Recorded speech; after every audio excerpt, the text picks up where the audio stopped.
दफा 144 के 144 टुकड़े कर देंगे अगर इमरान खान का ये फैसला है। देखें, इमरान खान के करोड़ों में ट्विटर, मैंने तो अभी ट्विटर शुरू किया तो मुझे 3-4 महीने में पता लगा कि 1 करोड़ आदमी ट्विटर 2 करोड़ देख लेता है। उसके करोड़ों मैसेजेस पे हैं। उसका पैगाम बड़ा वाज़ेह है कि हमारी किसी से जंग नहीं, लेकिन हमें पाकिस्तान के संग चलना है, पाकिस्तान की सलामती के साथ चलना है। और ऑफ कोर्स कोई सियासत रावलपिंडी के बगैर मुकम्मल नहीं होती। जी,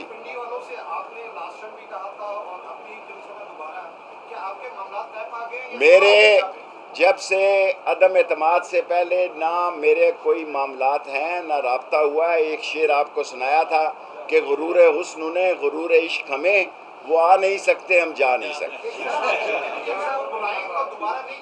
नहीं, मेरी उनसे ना लड़ाई थी, ना है, ना होगी। लेकिन मैंने उनको बहुत पहले ये कह दिया था कि अगर फासला पैदा हुआ तो मेरी आवाज़ चट्टान की तरह इमरान खान के साथ होगी।